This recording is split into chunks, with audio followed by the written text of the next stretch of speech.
Quel effet cela vous fait de rejoindre la tanière? Un grand plaisir, car le football m'a beaucoup manqué. C'est vrai que ce confinement nous a permis de pouvoir récupérer. Au départ, le premier mois, le deuxième mois, on se dit que c'est très bien de couper, de s'occuper de la famille, des amis. Mais après, ça devient long. Voilà, donc 8 mois ou 9 mois sans rien faire, c'était compliqué. Donc j'ai envie de dire que c'est la rentrée aujourd'hui et nous sommes très heureux d'être là.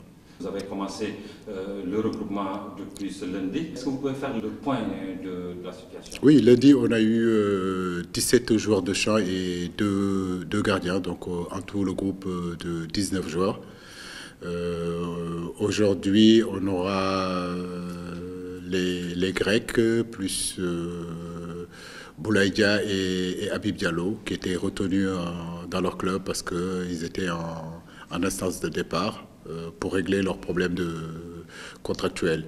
Les Pape Abou Sissé et Ousseinouba, eux, ils avaient joué dimanche, donc ils n'avaient pas de correspondance au niveau des vols pour être là hier soir.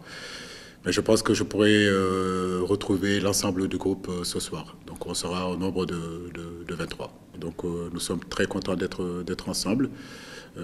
L'équipe nationale leur manquait. Et puis nous, sur le plan de l'organisation, c'était important, en tout cas sur ces deux matchs-là, de voir les relations qu'on pouvait avoir avec les joueurs dans ces périodes de pandémie pour qu'ils viennent répondre à l'appel de la nation, mais surtout les relations qu'on pouvait avoir aussi avec les clubs.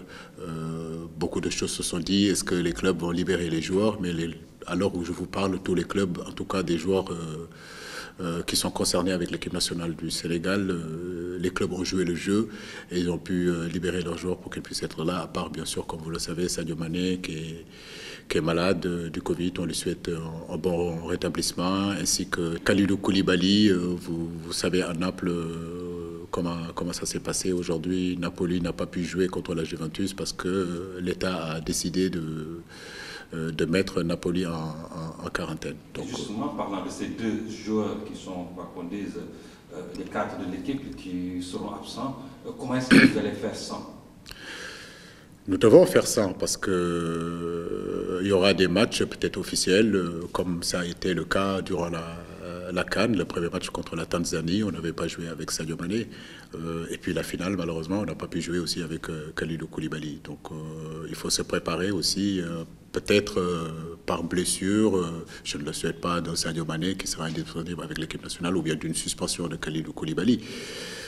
Donc c'est l'occasion, si vous voulez, de donner l'opportunité aussi à d'autres garçons qui viennent de découvrir la tanière, de montrer de quoi ils sont capables de faire. Je pense qu'il est difficile de remplacer Sadio Mané et Kalidou Koulibaly, mais c'est important aussi de valoriser le travail des gens qui sont ici, de croire en tout cas aux joueurs qui sont là et qui sont aptes à prendre leur place sur le terrain le jour du match contre le Maroc et contre la Mauritanie. Vous avez fait appel à Loumdiaye pour remplacer Sadio Mané. Pourquoi vous n'avez pas cherché un attaquant? J'ai lu ça quelque part que j'avais pris Loumdiaye pour remplacer Sadio Mané. Non, ce n'est pas ça la vérité. Je crois qu'aujourd'hui, celui que j'ai remplacé, j'ai envie de dire, c'est plutôt Kalidou Koulibaly.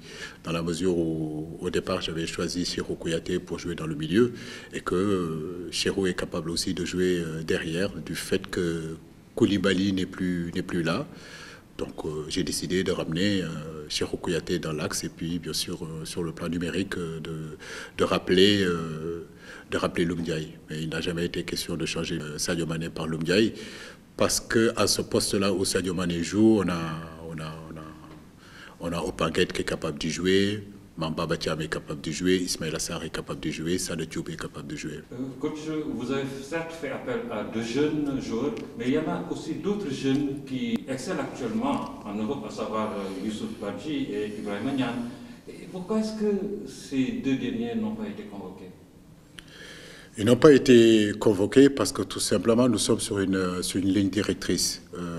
aujourd'hui, que ce soit Habib Diallo, qui est avec nous depuis pratiquement 1 an. Je ne suis pas insatisfait de ce que Habib fait, même si c'est vrai que le mercato lui a empêché de débuter à Metz, chose qui fait l'affaire aussi d'Ibrahima Niane, qui marque des buts. Je le félicite. C'est un garçon que je connais très bien. Je suis allé le voir dans son club, je crois qu'il y a 2 ans. C'est des garçons qui sont en train de faire de très bonnes choses, que ce soit Youssouf Badi aussi à Bruges. C'est des garçons qui sont en train de progresser, de marquer des buts. Et je pense que ça, c'est très bien. Mais à ce poste-là, il y a beaucoup de concurrence aussi. Donc, je ne peux pas non plus constituer une équipe qu'avec des attaquants. Donc, une équipe, c'est aussi un certain équilibre. Et cet équilibre-là demande aussi à avoir des milieux de terrain et avoir aussi des défenseurs. Si vous voulez, dans ce secteur-là de l'attaque, en tout cas, attaquant de pointe, on a Habib Diallo, on a Boulaïdia, Mamba Bacham est capable de jouer là-bas, on a Famara Djidou. Donc, je trouve que c'est beaucoup. Mais je crois qu'il faut continuer à les suivre, les encourager. Les réalités du mois d'octobre, c'est ça, dans le groupe, avec le groupe que j'ai constitué. Au mois de novembre, d'autres réalités seront là. L'équipe nationale, en tout cas, est ouverte et on continuera à peaufiner et à regarder. Alors, pour cette fenêtre FIFA, vous jouez d'abord avec le Maroc. Quels sont les arguments que vous avez pour pouvoir battre le Maroc à domicile?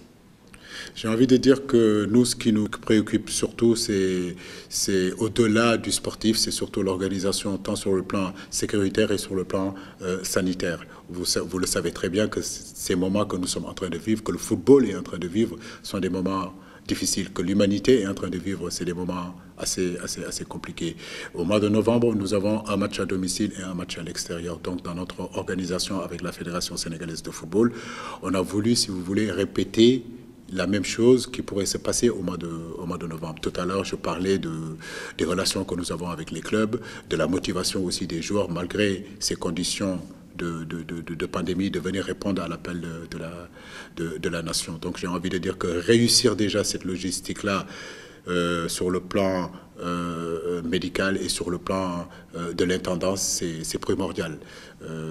Après, sur le plan technique, bien sûr que nous sommes là pour gagner, nous sommes là pour faire un bon match, nous sommes là aussi pour continuer à faire améliorer l'équipe sur le plan défensif, sur le plan offensif. C'est important, mais je crois que ce qui est plutôt important, c'est surtout l'organisation qu'on aura autour de ce match-là. Sur le plan, comme je vous l'ai dit, de la logistique, et à la fin, on fera une évaluation pour voir vraiment ce qu'on a réussi très bien et ce qu'on a peu réussi, ou bien ce qu'on n'a pas du tout bien réussi. Parce que nous allons vers des moments compliqués dans le football. Aujourd'hui, nous sommes au Maroc, les conditions sont réunies. Demain, on sera dans un autre pays. Peut-être que les conditions ne seront pas aussi bien réunies que celui du Maroc. Donc, nous avons envie vraiment de ne pas nous tromper sur cette logistique-là et sur ces préparations de ces matchs-là. Mais comme vous l'avez dit, le Maroc, c'est une très belle équipe, une équipe compétitive, une équipe où il y a d'énormes qualités, d'énormes joueurs. Et je pense que c'est des matchs comme ça aussi qui nous servent, nous, à continuer notre progression et à nous améliorer. Le choix porté également sur la Mauritanie pour le second match n'est pas gratuit. Oui, j'ai beaucoup entendu les gens parler de la Mauritanie en disant que pourquoi il a choisi la Mauritanie. Mais j'ai envie de leur rappeler que la Mauritanie d'aujourd'hui n'est pas la Mauritanie d'il y a 10 ans ou bien d'il y a 15 ans. C'est un pays qui est en train de progresser, qui a des infrastructures, avec un entraîneur qui travaille bien, avec des joueurs qui commencent à évoluer petit à petit à l'étranger. Donc nous les respecterons et nous les respectons et nous avons envie de faire un bon match face à cette équipe mauritanienne. Mais on sait très bien qu'aussi ils ont des arguments à faire valoir et jouer ces matchs-là, c'est important pour nous aussi, pour l'avenir, pour la préparation de la Guinée-Bissau.